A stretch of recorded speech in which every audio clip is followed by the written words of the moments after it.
Okay. అంతకుముందు class లోపల మనం తెలుసుకున్న టాపిక్స్ ఏంటంటే హైపోథాలమస్,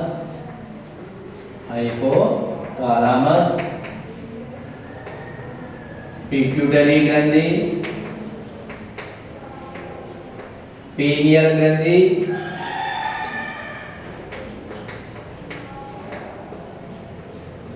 థైరాయిడ్ గ్రంథి.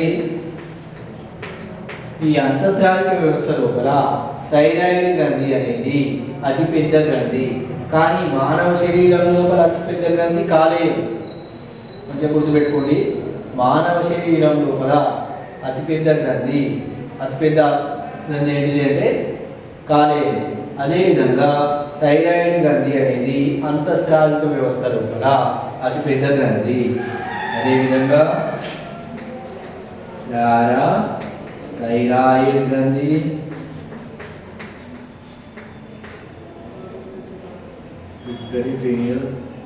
థైమోసిన్, థైమస్ గ్రంథి, కాల్సిటోనిన్. ఈ టాపిక్స్ గురించి మనం విన్నాం.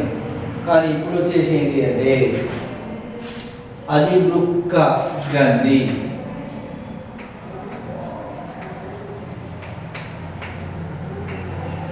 ఈ అధివృక్క గ్రంథికి ఇంకో పేరు ఏంటి అంటే సుప్రారీనల్ గ్రంథి లేదా అడ్రినలిన్ గ్రంథి. నెక్స్ట్ ఏంటంటే అధివృక్క గ్రంథి. ఓకే, దీనికి ఇంకో పేరు ఏంటంటే సుప్రారీనల్ గ్రంథి, అడ్రినలిన్ గ్రంథి. ఓకే, అదేవిధంగా మీరు డయాగ్రామ్ చూసుకుంటే ఏ విధంగా ఉంటుంది అంటే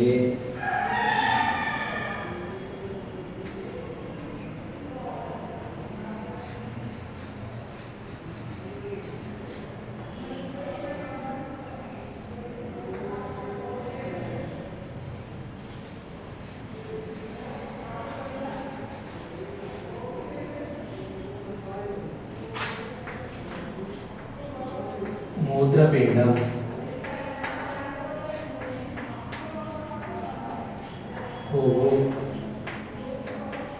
అధివృక్క గ్రంథి.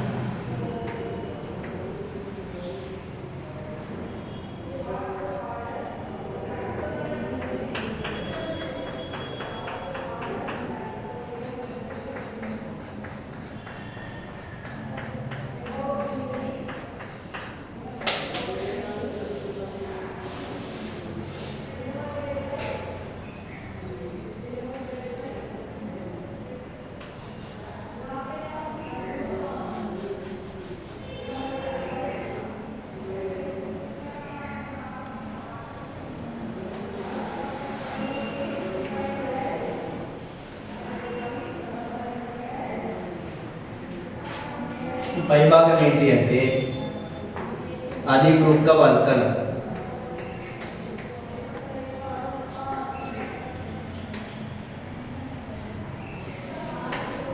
లోపలి భాగం ఏంటి అంటే అధివృక్క దవ్వ. ఓకే, అదేవిధంగా ఫస్ట్ వినండి, అధివృక్క గ్రంథి దీనికి ఎక్కువ పేరు ఏంటంటే సుప్రారీనల్ గ్రంథి, అడ్రినలిన్ గ్రంథి. ఈ అధివృక్క గ్రంథి ఎక్కడ ఉంటుంది అంటే మూత్రపిండం పై భాగం లోపల అమరి ఉంటుంది. మూత్రపిండం యొక్క పై భాగంలో ఉండే గ్రంథి ఏంటి అంటే అధివృక్క గ్రంథి. ఓకే, అదేవిధంగా ఈ అధివృక్క గ్రంథి ఏ ఆకారంలో ఉంటుంది అంటే ఒక కప్పు ఆకారం లోపల, ఒక క్యాప్ ఆకారం లోపల ఉండే గ్రంథి అధివృక్క గ్రంథి అనేది. అదేవిధంగా ఇందులోపల ముఖ్యంగా ఎన్ని భాగాలు ఉంటాయంటే 2 భాగాలు ఉంటాయి. అదేంటిది అంటే అధివృక్క వల్కలము మరియు అధివృక్క దవ్వ. అధివృక్క వల్కలము మరియు అధివృక్క దవ్వ.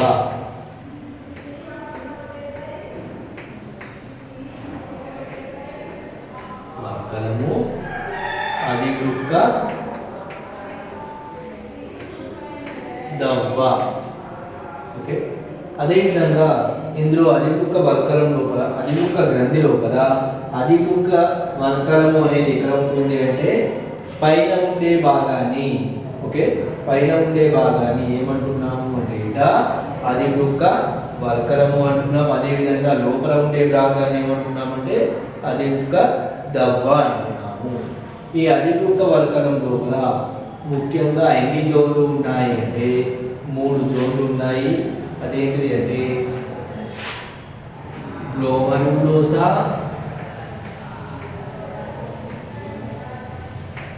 ఫాసిక్యులేటా,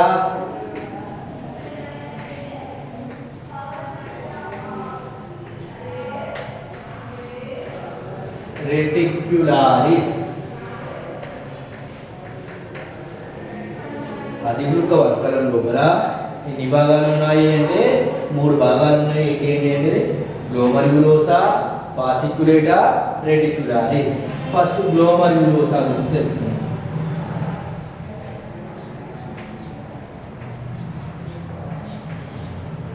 గ్లోమర్యులోసా అనేది దేన్ని అంటే మినరలో కాటికాయలను స్రవిస్తుంది. మినరలో కాటికాయలను, మినరలో కాటికాయలను స్రవిస్తుంది. ఇందులోపల వచ్చిన మినరల్ లవణం ఏంటి అంటే ఆల్డోస్టిరాన్. ఈ ఆల్డోస్టిరాన్ ఏం చేస్తుంది అంటే వాటరు మరియు ఎలక్ట్రోలైట్స్ ను క్రమపరుస్తూ ఉంటుంది.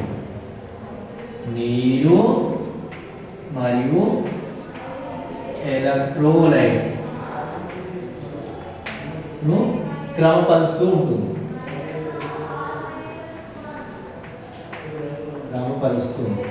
ఓకే, అదేవిధంగా దేన్ని అంటే పొటాషియము, ఫాస్ఫరస్ ను బయటకు పంపడం లోపల తోడ్పడుతుంది. పొటాషియం మరియు ఫాస్ఫరస్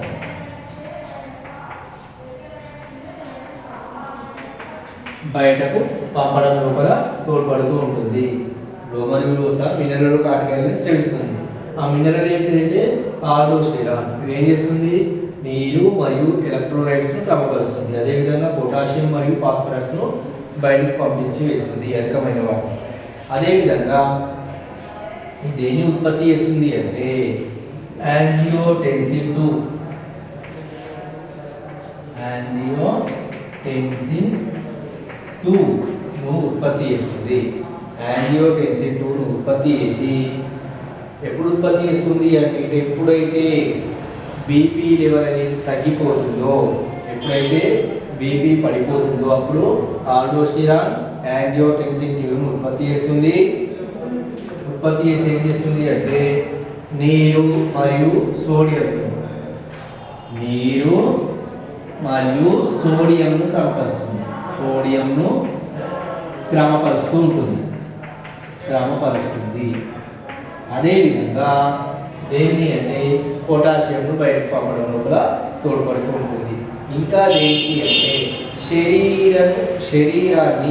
శరీరాన్ని ఏంటిది సమతా స్థితిని, శరీరం యొక్క సమతా స్థితిని కాపాడడం లోపల తోడ్పడుతూ ఉంటుంది.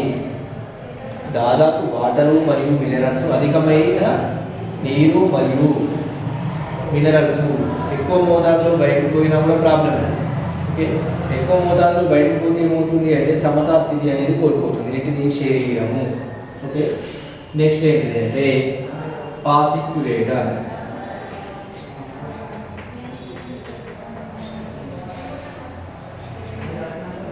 ఏంటిది? పాసిక్యులేటర్. ఇదేంటి అంటే గ్లూకోకార్టికాయిలను స్రవిస్తుంది. పాసిక్యులేటర్ అనేది దేన్ని స్రవిస్తుంది? గ్లూకోకార్టికాయిలను స్రవిస్తూ ఉంటుంది. అదేవిధంగా ఇది దేని లోపల అంటే గ్లూకోనియోజెనిసిస్ లోపల,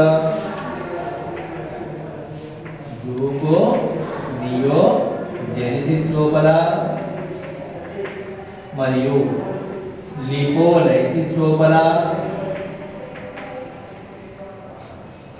ప్రోటియో లైసిస్ లోపల తోడ్పడుతూ ఉంటుంది. గ్లూకోనియోజెనిసిస్ లోపల, లిపోలైసిస్ లోపల, ప్రోటియోలైసిస్ లోపల తోడ్పడుతూ ఉంటుంది. అంతేకాకుండా ఇంకా ఏంటిది అంటే ఇట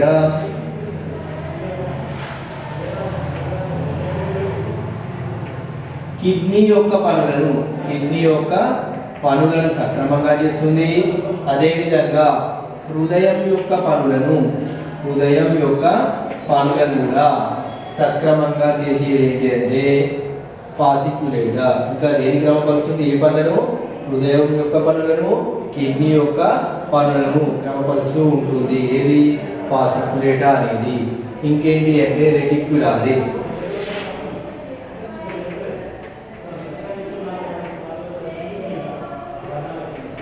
ఇంకేంటి? రెటిక్యులారిస్. ఈ రెటిక్యులారిస్ అనేది ఏం చేస్తుంది అంటే ఆండ్రోజెన్ల పైన ప్రభావాన్ని చూపించి ముఖ్యమైన హార్మోన్ అయినటువంటి టెస్టోస్టిరాన్ను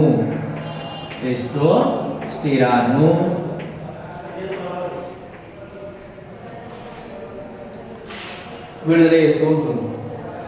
రెటిక్యులారిస్ దేనిపైన ప్రభావాన్ని చూస్తుంది? ఆండ్రోజెన్ల పైన ప్రభావాన్ని చూపించి దేన్ని ఉత్పత్తి చేస్తుంది? టెస్టోస్టిరాన్ అనే హార్మోన్ను విడుదల చేస్తుంది. ఇది ఎవరి లోపల? మగవారి లోపల విడుదలయ్యే హార్మోన్. గడ్డాలు మీసాలు రావడానికి కారణమయ్యే హార్మోను. ఓకే. అదేవిధంగా నెక్స్ట్ ఏంటంటే అధివృక్క గ్రంథి లోపలి భాగాన్ని ఏమంటున్నామంటే అధివృక్క దవ్వ అంటున్నాం. ఈ అధివృక్క దవ్వ ఎన్ని అంటే 2 రకాల హార్మోన్లను స్రవిస్తూ ఉంటుంది. రెండు రకాల హార్మోన్లను స్రవిస్తూ ఉంటుంది. అదేంటి అంటే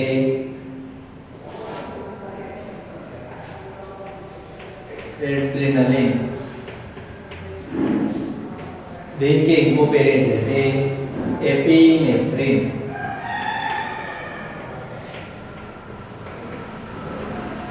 తర్వాత ఏంటంటే హార్మోన్ నార్ అడ్రినలిన్. దీనికి ఇంకో పేరు ఏంటిది? నార్ ఎపినెఫ్రిన్. అధివృక్క గ్రంథి ఏంటిది? అధివృక్క దవ్వ అనేది అధివృక్క గ్రంథి లోపలి భాగము. ఇది 2 రకాల హార్మోన్లను స్రవిస్తుంది. అది ఏంటంటే అడ్రినలిన్ హార్మోన్. దానికి ఇంకో పేరు ఏంటి? ఎపినెఫ్రిన్. సెకండ్ హార్మోన్ ఏంటంటే నార్ అడ్రినలిన్. దానికి ఇంకో పేరు ఏంటంటే నార్ ఎపినెఫ్రిన్ అనే హార్మోను. ఓకే. ఈ హార్మోన్లను ఏమంటున్నామంటే క్యాటకోలామైన్ అంటున్నాం. ఎందుకంటున్నాం మనము? హార్మోన్లు ఎన్ని రకాలుగా విభజించబడ్డాయి అంటే 3 తెలుసుకున్నాం ఫస్ట్ క్లాస్లో. Amine hormone, protein peptide hormone, steroid hormone. Amine hormone అనేది ఒకే ఒక అమైనో ఆమ్లంతో ఏర్పడ్డది. ఎగ్జాంపుల్ ఏమని చెప్పుకున్నాం? అడ్రినలిన్, ఎపినెఫ్రిన్ అని చెప్పుకున్నాం. వాటిని ఏమంటామని చెప్పుకున్నాం? క్యాటకోలామైన్ హార్మోన్లు అంటారు.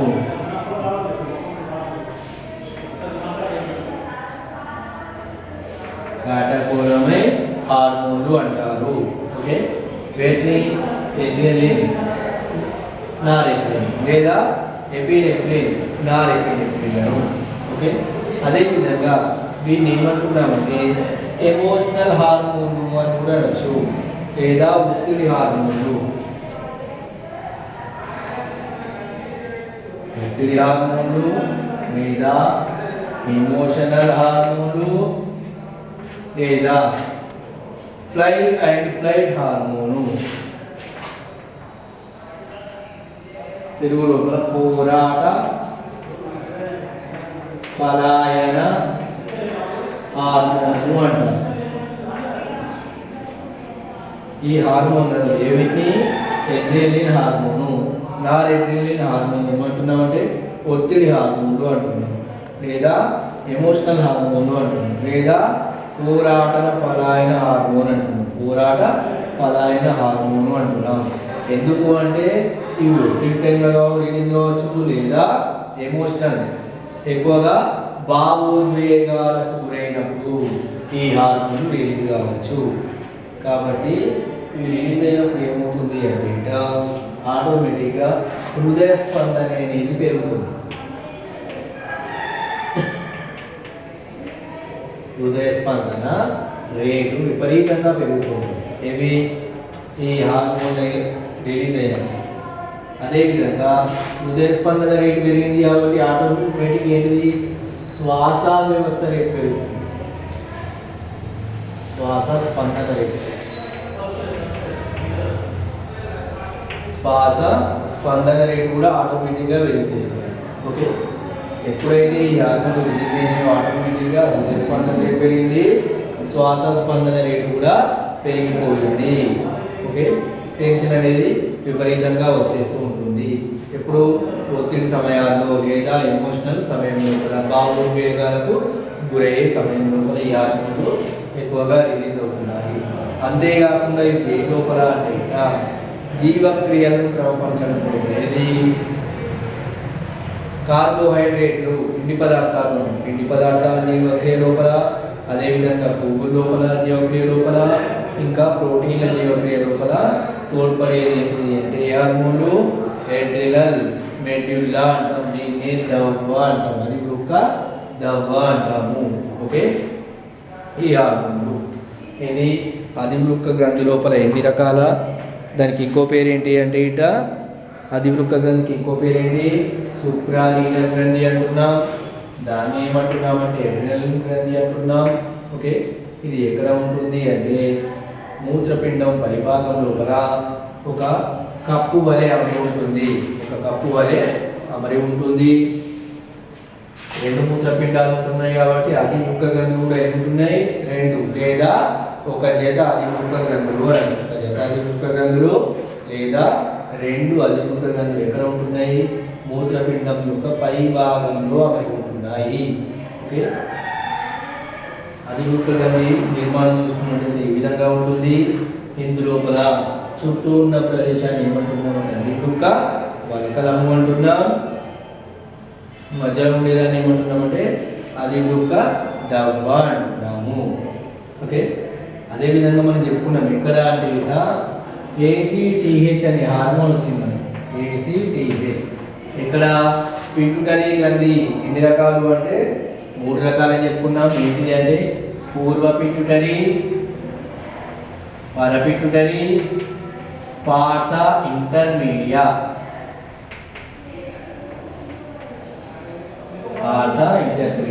పూర్వ పిట్యూటరీ 6 రకాల హార్మోన్లను స్రవిస్తుంది అని చెప్పుకున్నాం. 6 రకాల ప్రోటీన్ హార్మోన్లను స్రవిస్తుంది. ఓకే, అందులోపల ఒకటి ఏంటిదంటే ACTH అడ్రినలో కార్టికోట్రోపిక్ హార్మోన్.